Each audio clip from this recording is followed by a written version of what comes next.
This is the Future of the Future show. I am your host, Mateo Berbejicio.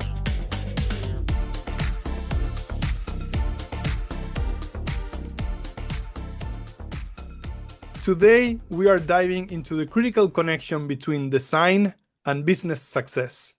For organizations striving to unlock the full potential of their design capabilities, our guest offers a blueprint for transforming the design function into a powerful strategic asset. Our guest is Dean Barker, author of Advance: How to Move Your Business Forward with Design Strategy. The book blends the best of design strategy with actionable insights, providing a robust framework of knowledge, process, and tools for design leadership. Dean's expertise is extensive. He's one of the rare user experience professionals who has both been a successful consultant and led a large UX organization in a Fortune 100 company. His career spans over 2 decades in the design and development of software products. In our conversation, we will explore Dean's experience and his story in the technology industry, his philosophy and methodology for design strategy, and the reasons why this is so close to his heart. Whether you are new to the field or have decades of experience, you will find inspiration and valuable frameworks in this episode that will help make you indispensable to your organization. Dean, thank you so much for being here. Mateo, I can't thank you enough for having me, and I'm totally going to steal that introduction for my marketing materials. So thank you for that. Very good, very good. Dean, thank you for being here. I appreciate it. I know this is going to be a great conversation. We were getting ready for it, and when I was reading your book, it's one of those moments where you realize you're going to learn so much, right? I learned already, and I go to keep learning, and I'm sure the audience will do as well. Let's get started with the very basics. What do you do today for a living? I am a digital nomad. I am a solo consultant. My work is really sort of, I guess, at the intersection of engineering and design and leadership. And my focus is on right now helping businesses try and grow. I ended up working with a number of small businesses sort of accidentally, and I guess I'll tell you a little bit in a bit about how I got into consulting, but working with small businesses, trying to help them get to the next level. So a lot of small SaaS companies and professional services companies, there is, as you know, in the growth of companies, there are these valleys of death that you Yeah. experience. And I've had a journey that has allowed me the opportunity to grow a large organization and experience life leading from a solo operation up to 230 people, $40 million operation. And in that journey, you have like 5 or 6 companies, right? They're organizations. They're all different.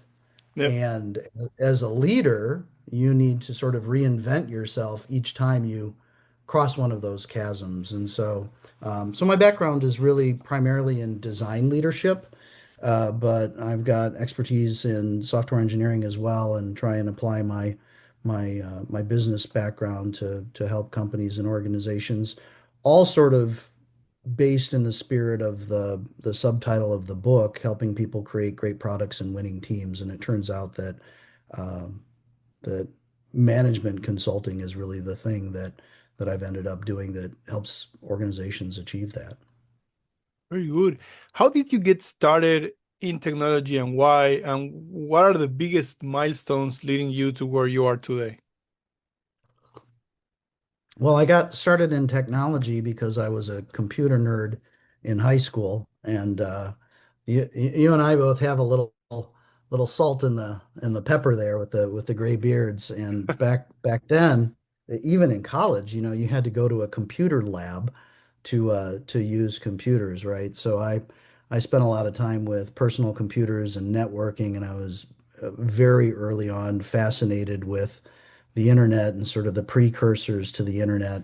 Uh, I think at one point I was on AOL, Genie, Delphi, Yeah. Prodigy, all these early online services, right? I was a beta tester for Apple's ill-fated e-world and things like that. So I was a computer geek, and I ended up my first real job where I had to wear pants was at a company called Unisys, which back in the day was a major technology company. And I was a database guy, programming SQL, designing databases, actually working on huge data warehouses and health information management. And in that organization, because of the role that I had, I ended up doing a lot of training and consulting and found that I like dealing with people more than I like dealing with computers. So I got involved in the human side of things.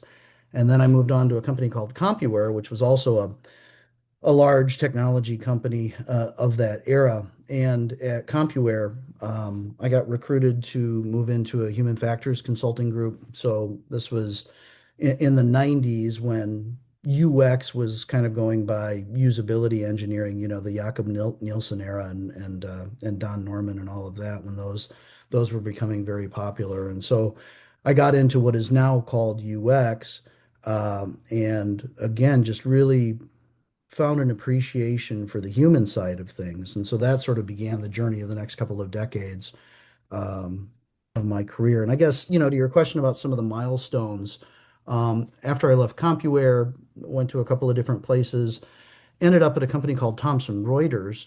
And that was a milestone for me from a business standpoint, but also a personal standpoint. I was a manager, so I wasn't in executive leadership at that point. But I had an opportunity to travel around the world and started working globally, which gave me um, just tremendous perspective on everything in terms of business and life and culture and all of that. And again, from a human-centered perspective, there's nothing better than that. You can't have a worldview unless you get out in the world. You know what I Yeah. mean? And so I really appreciated that opportunity. And I think over 7 years, it was 20 some odd countries. And at the time, I also got involved in ISO, the International Standards Organization. So I was a technical expert for ISO for 7 years. I was a co-editor of a thing called the CIF, the Common Industry Format for Usability Test Reporting. That's how I got pulled in. But that existed in a larger area of software quality. So I was one of the delegates working on software quality standards. My master's degree is in software engineering, so I've got, some credibility and expertise there. And that opened up a whole, I guess, paradigm of a certain way of thinking about things in the world of standardization and large scale software development.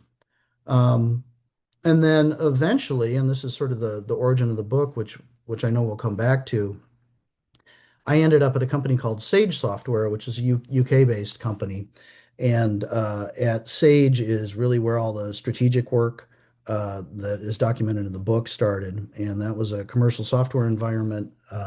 It was, similar to Thomson Reuters, very, very business centric, lots of MBAs and JDs and folks like that running around. And that began this journey through the world of strategic planning that became the book. And then that evolved a few years later when I got headhunted and recruited by United Health Group. And at United Health Group, they had, at the time, this was 2011 or so, they had been buying all these healthcare technology companies. So everybody knows United Healthcare, the insurance company, as a brand. But United Health Group, I mean, I'll meet somebody and I'll say, oh, yeah, I used to work at United Health Group. And they'll say, oh, you mean United Healthcare? It's like, okay, fine, good enough. But at the time, they had the big insurance brand and they were buying all of these technology companies that when I joined, they were knitting together into the business unit called Optum. And they pushed all of the technology into the Optum business unit. And so I was recruited by the CTO and I was given a mission where he said, I'd like you to find out what the appetite is for user experience and build an organization to support it. So that began a 10-year journey of running an internal agency and growing that internal design agency to support this just mammoth business and some outside work as well. That ended up culminating in a 230 person organization and a great decade of opportunities to work through some of my professional services approaches and my strategic planning from an organizational perspective, and that journey through those breakpoints that I talk about in terms of scale and growth. So it was, it was interesting going from a commercial software product focused environment to then growing and running a large team where my people were focused on the products and I was really working on the organization and pushing my strategic stuff through them to operationalize. And then I'll wrap it up with sort of the transition into my solo consulting firm as things happen in large enterprises. At a certain point there was a change in leadership and CEOs, and new person comes in, brings their person. There's rampant change, and so they made a number of changes that made it uh, more desirable for me to find something else to do, and they were giving opportunities for folks to take packages. So I took one. I think I talked a little bit about it when we met. After 10 years of doing that, and just really, lots of overtime and travel and putting a lot of myself into that. Uh, when that finished up, I took a month off and I went and laid on a beach in Mexico and drank cervezas and ate shrimp tacos and tried to figure out what's next. And I thought I was just going to get another similar corporate job and keep doing the same thing, just someplace else. And I made 5 or 6 phone calls trying to look for a traditional job, and I got 3 or 4 requests to do consulting work. And so I accidentally ended up doing consulting as a solo, after leading 230 people. And I thought, well, I'll do this for 6 months. It's fun, help some folks out, a little bit of money. And now 4 years later, I'm still accidentally doing it. So, but it did give me the flexibility to write the book during that time, which honestly, I had ideas about writing such a book over the last, I don't know, 8 or 9 years, and there just wasn't time. And so having that flexibility turned out to be a blessing, at least in terms of being able to put the book together. I love it. I love it. And the 1 month in Mexico drinking cerveza, it's dude, yeah, living the dream. Um, Highly recommended if you have an I opportunity to recommend. do I it. was listening to, I don't know if you follow the WTF podcast, Mark Maron. Yeah, yeah. So he did the last episode, and he had Obama on the last episode, and it's weird, right? Because Mark was asking Obama like, I'm going to stop doing this now. It's very weird. Like, when you stopped being a president, what did you do? And Obama said, the best advice I'd had was like, don't jump into the next thing. Take some time to just go brain dead and figure things out and just, right? And that's sort of what you did. Maybe not on purpose, maybe not, or maybe yes, but and then the next thing actually came to you, and that's beautiful. And that talks about your career and your reputation, right? As we were discussing prior to starting, I think you're at a point in your career where you earned, something that so much experience and so much great relationships that you build, that your reputation precedes you, and that's amazing. And that's, why you cannot stop being a consultant. Things keep coming your way. um so let's talk about your book, Advance. What's it about, and why did you write it? So the book is about design strategy, and it's my take on what that is and how to do it. The origin story and how it came about, I mentioned when I landed at Sage Software. And prior to that, actually, in between Thomson Reuters and Sage, I spent 3 years at a large UX consultancy called Human Factors International. And that actually sort of played into the organizational strategy because the CEO of that company uh, wrote a book on the institutionalization of user experience, which was very much setting up design operations and helping clients mature through that. And so that 3 years became particularly helpful later on when I would go on to build my large organization at United Health Group. But when I went to Sage, and I document this a little bit in the book, I got there. This would have been 2008 after the crash. And so I was living in Minneapolis and then did a national job search and ended up moving to Phoenix, where I still am. And and so I get there. They have three product lines in the CRM division that I was responsible for with the design, running the UX team. The UX team was highly integrated with engineering and product management. It was great. It was really one of the best experiences I've had with colleagues. And another thing I touch on in the book, sort of that three in a box approach, where you have engineering leadership, product leadership, and design leadership working in close collaboration. So this was as it should be with that sort of philosophy. But I get there, and 2008, we still had magazines, right? And so, like my second day on the job, my boss's boss comes into my office with my boss and has a PC magazine, right? And takes the magazine and throws it on my desk with a page open. And it was this scathing review of our flagship product, right? And the review was talking about how unusable the product was. And I didn't even know where the restroom was, in this building yet. And he throws that down and stares at me and says, "What are you going to do about this?" Well, let me see what this is first, right? And so I'm skimming the review, and from a design professional perspective, things like that are almost comical because the fix for such a thing is pretty straightforward, right? And so I said, well, we're going to do some research. We're going to do qualitative and quantitative research. So we'll understand the problems. We'll get some metrics, benchmark things, even against our competitors. We'll go through a process of iterative, human-centered design and redesign the thing. And then we'll do more research and we'll validate it and get some capstone metrics so that you can prove that it's better than it was previously. And next year, when the review comes out with the annual release, you'll be very happy. And he said, okay, that's great. And these guys are like, they're all MBAs, right? And so he says, I want a strategic plan for this on my desk by next Thursday. Okay, fine, not a problem. So they leave and close the door, and I'm sitting at my desk and I'm like, what the hell's in a strategic plan? Like, what does that even mean for this? I mean, I'm familiar with strategic planning and strategy and whatnot. My undergraduate degree is in business. And so, I understand it from a business perspective. But to your question about why did I write the book, there's no real literature on design strategy, right? There's a book on UX strategy. There are pieces, parts. There are people that call themselves design strategists, and we can get into that if you want.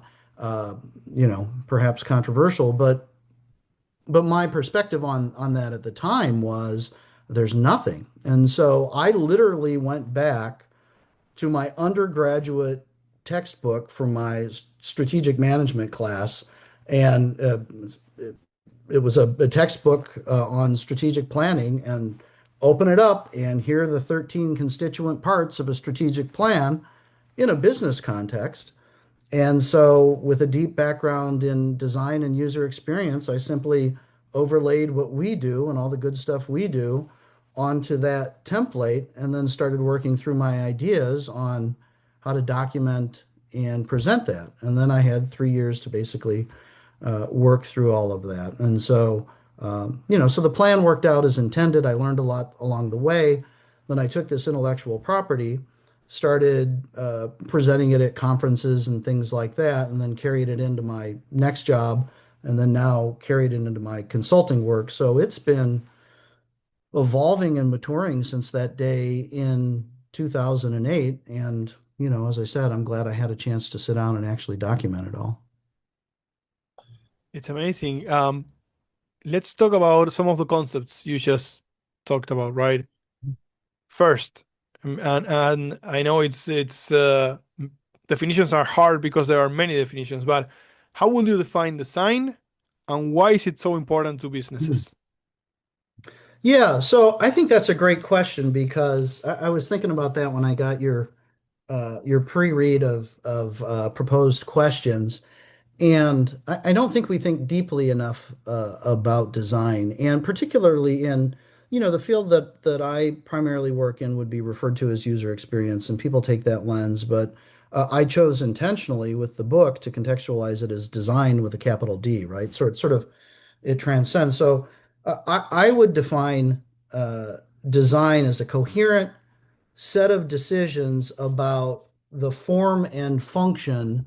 Um, of a thing and how that form and function are integrated, right? And this is a Frank Lloyd Wright thing where the idea of form follows function, which was sort of a predecessor philosophically, he took more of an integrated approach, right? Organic design. And I think that that's true. And so when you have a product, so any anything that is not organic, that is human made, that is manufactured must have a design, right? And so you have to have some sort of plan and intention for what that means. How will the thing look? How will it function? How will it appear?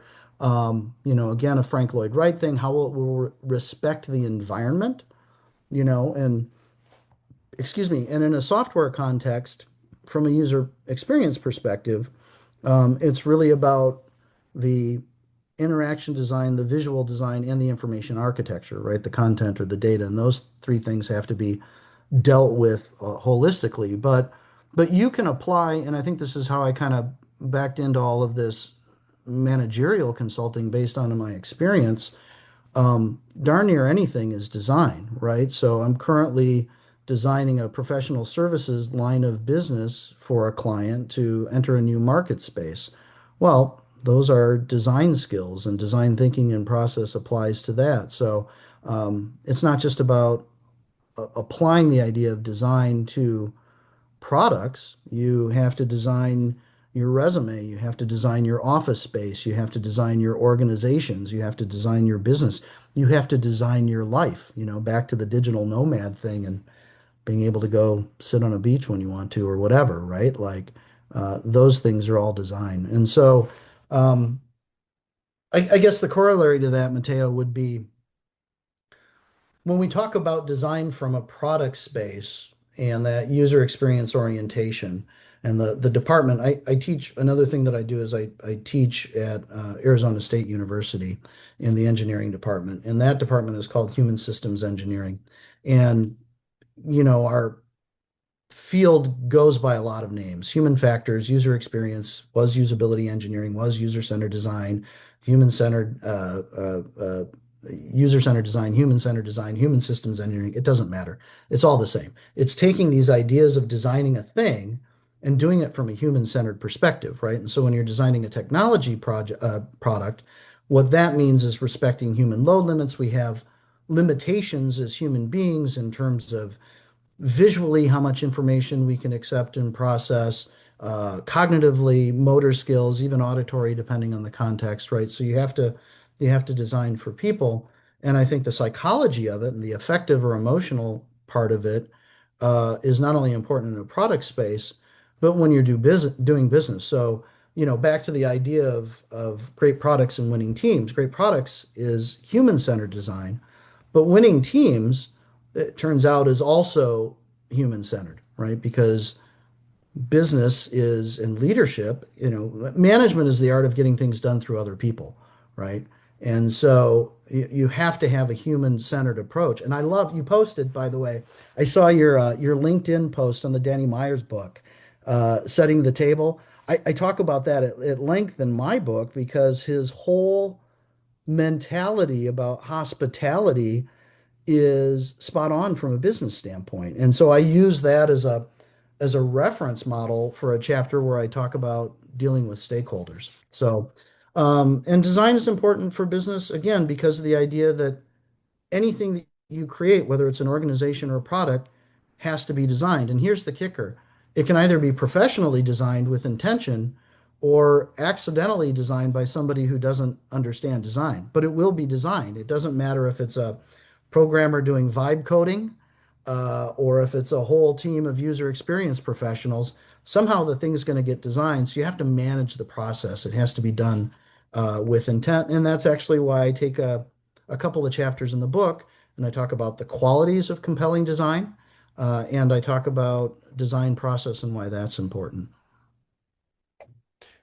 And leading with that, what is design strategy and how are companies doing here? Are companies doing well, not so well? Some are, some aren't. What are your thoughts there?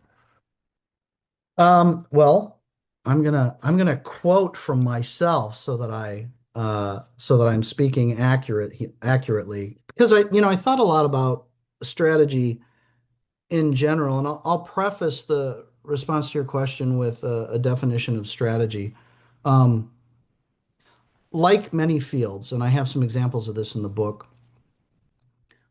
when you talk to 10 experts, you'll get 14 opinions, right? And so uh, it's funny to look at, well, strategy is a plan. Well, strategy is not a plan. Well, strategy or culture eats strategy for breakfast. Well, culture is derived from strategy. Like you listen to all the experts and who do you believe, right? And it's it's a tangent, but I will say this. Um, it kind of came out of my teaching. I used to teach truth, right? So I've been teaching for 12 years or something like that. And I would teach, well, here's the way to do a thing, right? And eventually through that and the dialogue with my students, as I got questions, it would inevitably come up with, okay, well, that's a good point. Here's another way to do another thing that somebody else recommends, right? And it'll serve the same purpose. And so my approach now is more perspectives, right? So take what I say with a grain of salt, take what anybody says with a grain of salt. And when you listen to the experts, you're going to get all these different opinions. Take what's useful and discard the rest, right? And so in looking at all these differences, different definitions of strategy, I arrived at the following definition of strategy from a generic standpoint.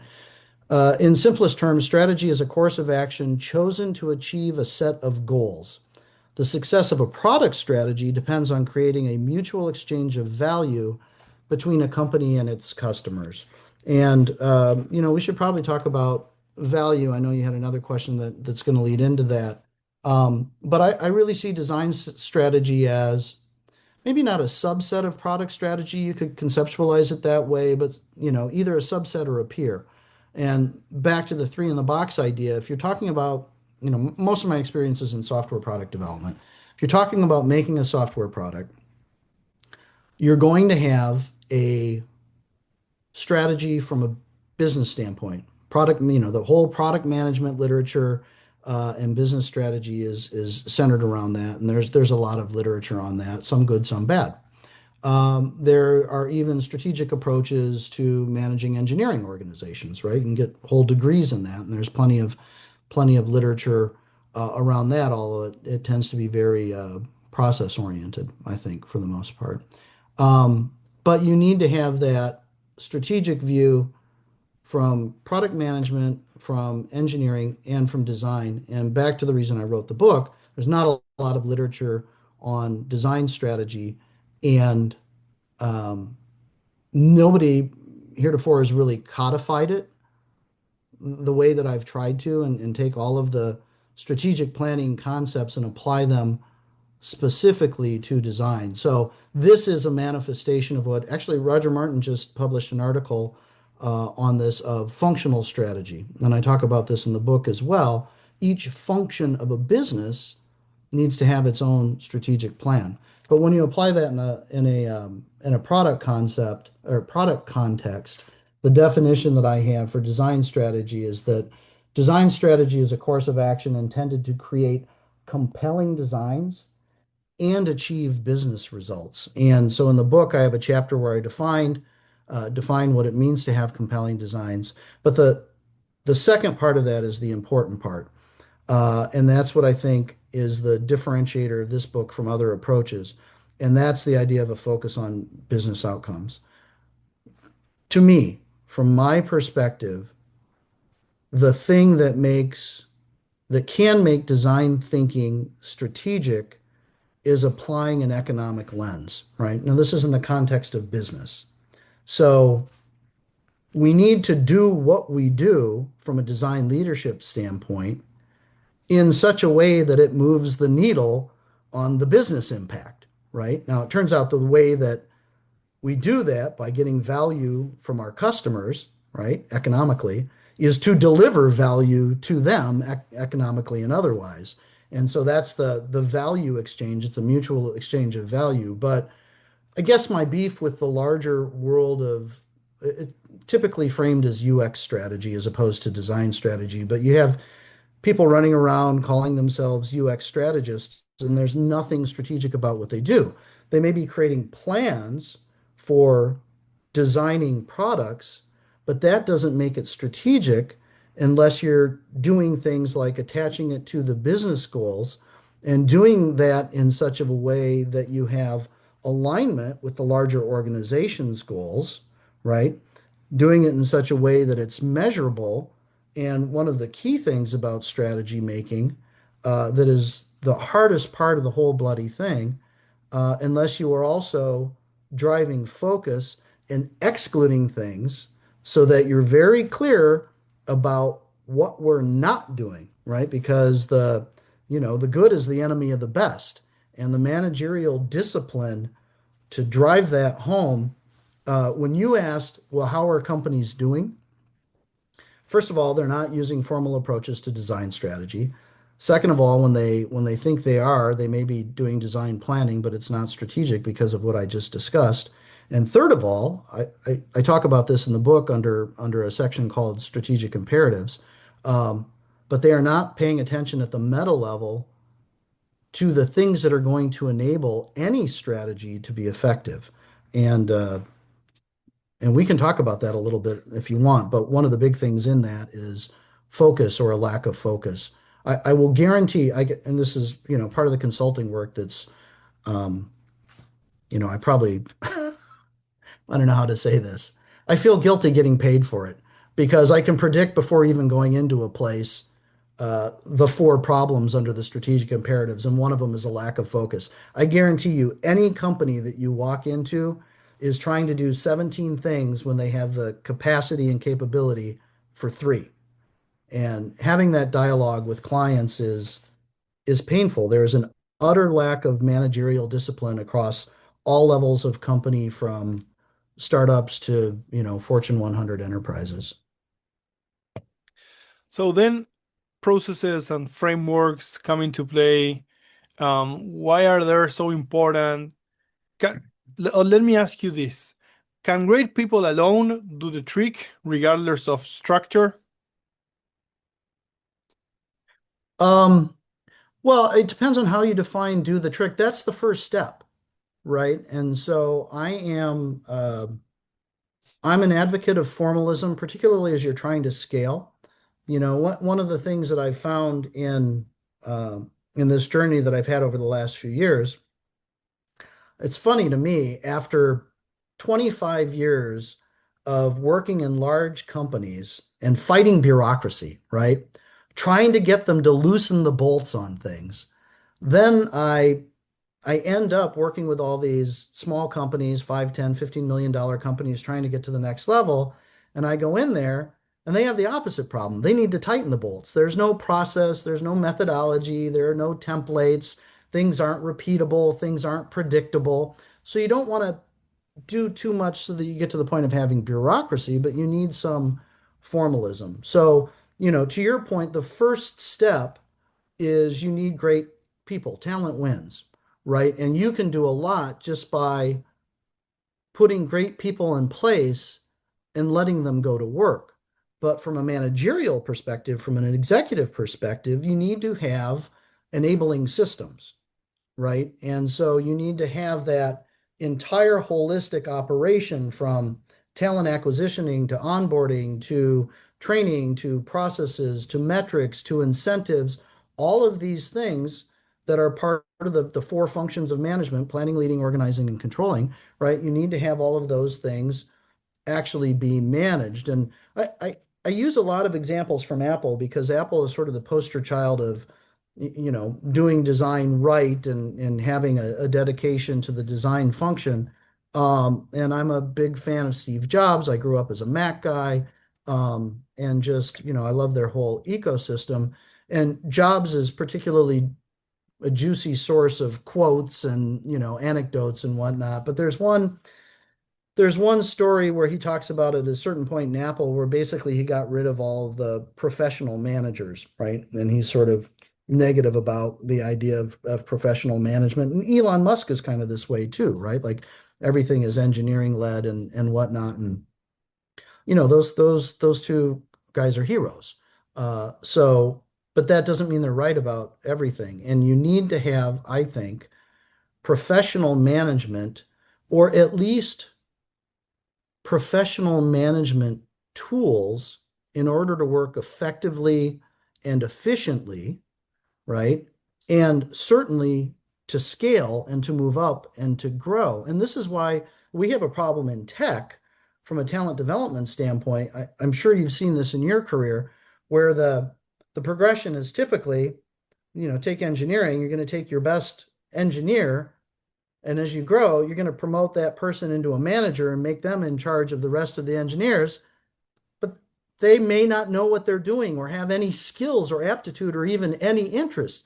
So what have you done? Now you've got a crappy manager and you've lost your best individual contributor, right? That's a disaster. But that's a common pattern. So we need great people, but we also need frameworks, methodologies, and process and structure, but not so much that we have bureaucracy. You want just enough, just in time. It's part of the agile ethos.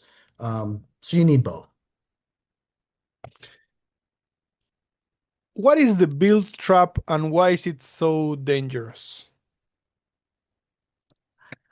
I'm going to ask you a question and how you arrived at that question. Where does that come from? The build trap? No, why did you decide to ask that question? So I pulled up the book to refresh myself because I read it, however long ago when it first came out. I'm curious as to why you bring that question into the conversation. So I think it's part of the right balance between strategy planning and and having compelling design about achieving business results, right? And doing something because we want to get results. And I think you touch on it on various parts of your book, and I want to get your opinion on that, right? And how strategy plays into it.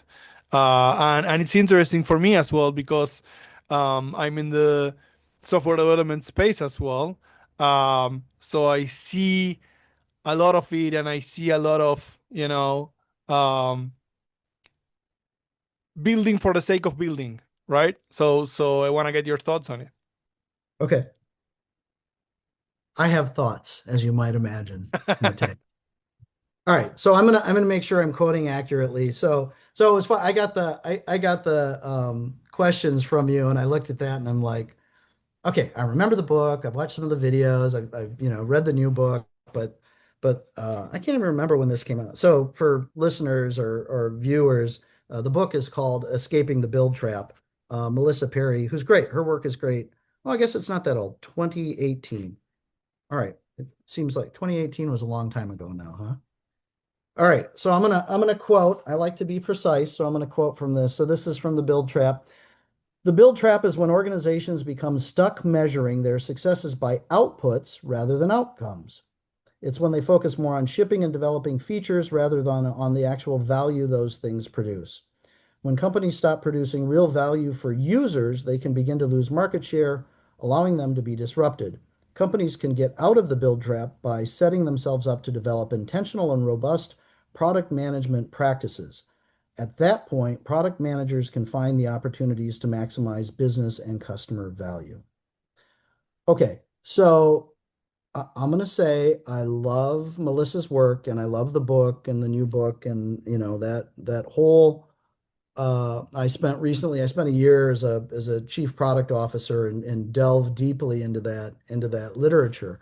And there's great stuff in there, but when you read things like this, You can get out of the build trap by developing intentional and robust product management practices. That's somebody who's trying to sell product management practices, right? And, I suppose I'm as guilty as anybody because of what I'm doing now, but I accidentally became a consultant, right? Like I'm not really selling anything, you know what I mean? Like I appreciate it when people buy the book, but I think I make 42 cents on each copy. So it's not like I'm gonna get rich from selling the book. And even with the consulting stuff, I'm at a point in my career, where I'm trying to help people, right? And amuse myself in the process. If the work is interesting, then I'll take the work. Um, I think so. I think the book is great. And back to what I said earlier about perspectives, she's got a great perspective. Take what's useful, take what's useful, if anything, from my stuff, take what's useful, if anything, from her stuff. I think what's dangerous is alliteration, right? And so, this whole thing about what is it? What is the language in here? Uh, Measuring success by outputs rather than outcomes. Oh my God, that's profound. No, you need outputs in order to produce outcomes. It's not mutually exclusive. It's not or. So back to the whole idea of value. I mean, she's right. Like you have to produce value, but you produce value through your outputs. You can't sit there in the lotus position and be zen and, get outcomes. You have to do things, right? And so we need to make sure this gets back to, and maybe we should touch on this gets back to what I talk about in my book about strategic imperatives, right? And she touches on this a little bit in her book. Um, we produce value first of all by understanding our customers, not just users, right? All users are customers, not all customers are users. So if we're in a software product environment, we have to understand customers and users, and it's a Venn diagram, right? There are people who buy the product, and there are people who use the product. Sometimes they're the same people, sometimes they're not. We have to be mature in our thinking and our classifying or profiling of both of those. We have to understand what what resonates with them, how they perceive value. From a customer standpoint, we have to understand their willingness to pay, right? So this comes out of other product management literature. What are they willing to pay for that perceived value? And how do we deliver it? The outputs, what's the cost of that delivery? And our overall return on investment, right? And so when we go through all of these things, and there's a lot of complexity there, that's a lot of stuff to deal with and unpack. And when we go through all of that, we're going to have, again, 17 things we could do that might deliver value of some sort. We have the capacity to do three. Now we have to analyze that value proposition in terms of the overall ROI and pick the right three and operationalize it in a way that is going to be achievable over a time period that's reasonable, right? And so I think the build trap is great, and I think the my major critique is that it's not an either or, and that, I'm as guilty as anybody of using alliteration and acronyms. I love mnemonics because I teach. So when I talk about things, I'll like when I talk about design process in the book, I use grade for the steps of the design process, those sorts of things. But it's like the idea in the product management literature about feature factories. Oh, well, those guys are just a feature factory. Oh, feature factory, it's alliterative. That sounds dangerous. We shouldn't do that, right? Come on, like you have to produce features. Features are how you deliver value through the features and attributes and characteristics of those features in your software, right? And so, um, again, take what's useful, and there's a lot of useful stuff in there. So rant over. Sorry. No, that's very clear, very good, and I love the approach. Um, So, how can business leaders structure their design strategic planning process or get started on it? Right? They are listening, they go like, "Oh, I realize I don't have a strategic process or I don't have a strategic approach towards design." How can they get started?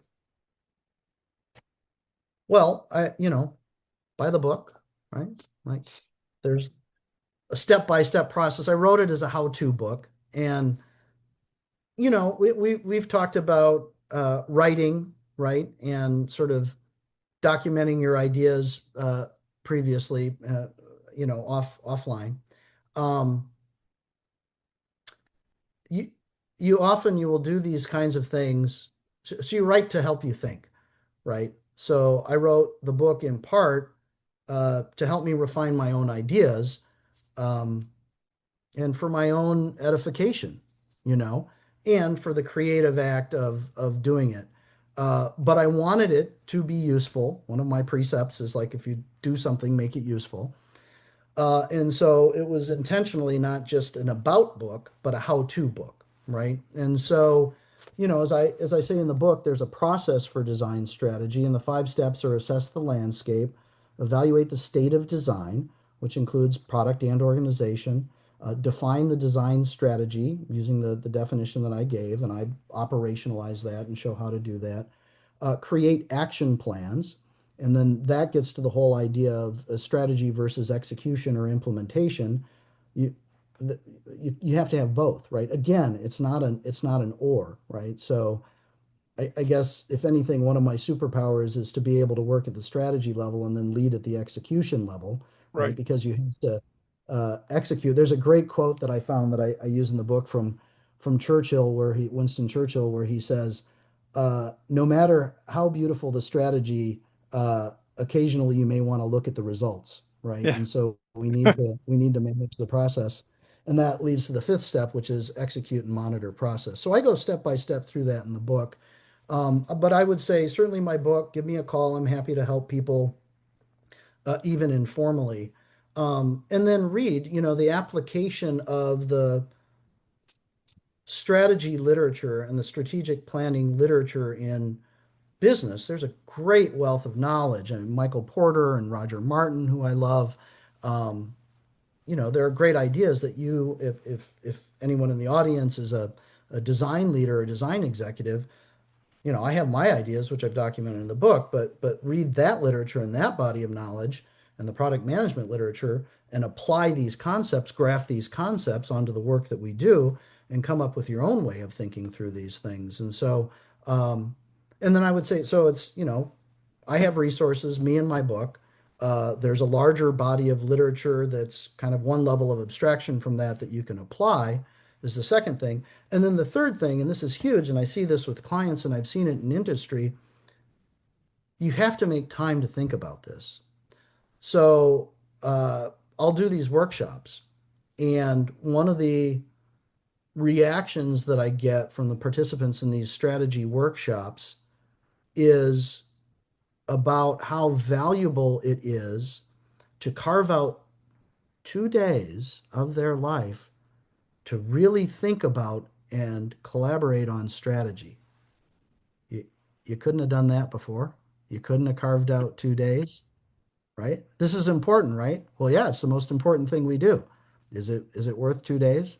And I'm being funny and facetious, but it's actually not funny because to be fair, particularly people at certain levels are pulled in 100 different directions. Yeah. Meeting, phone calls, uh, regular disasters, all kinds of things. But again, it's a managerial discipline to make sure that you're applying a certain amount of your own personal capacity as a leader to customer orientation, to strategic planning, to the things that are important, right? And that's a discipline. And so I guess the third thing is make time for it. Yeah. Like, sit down and think about it, be introspective, give it its due diligence. Thank you. Random question on a personal note. And last question, what do you do when you are not working? Oh, you just froze for a minute, Mateo. Can you repeat that? One last question on a personal note, what do you do when you are not working? Um, well, it seems like I'm always working, so that's hard to answer. But yeah, I have my work. I'm working slowly on the beginnings of the next book. So, research and a little bit of writing for that. I teach part-time at university. I still love to go down to Mexico, so I go down there regularly. I like to hit the beach when I can and hike and get out in nature and get away from a computer. But the big thing, I guess, is as I look at your background there and the guitars and the drum set, I have an alter ego as a musician, and I play regularly in a jazz orchestra and occasionally other bar bands and pit orchestras and things like that. Uh, I didn't talk about the prehistory, but when I left high school, I went to college originally for music and went out on the road and kind of got it out of my system. And, you asked about the beginning of my career. That all started getting into computers because I found out that making a living of a musician was a very bad idea. So I did that for a few years, but I've continued to play professionally and I compose and I record and it's a great creative outlet. I love doing it and it's just part of my life. But the lifestyle was not for me and the Yeah. vow of poverty was not for me as well. So I chose to Yeah. do something else professionally. Uh, I know what you mean. I know what you mean. Uh, Dean, this has been an amazing conversation. Thank you so much. I'm sure the audience is going to enjoy this one a lot. And when you listen to this one, get the book. I read the book. I love it.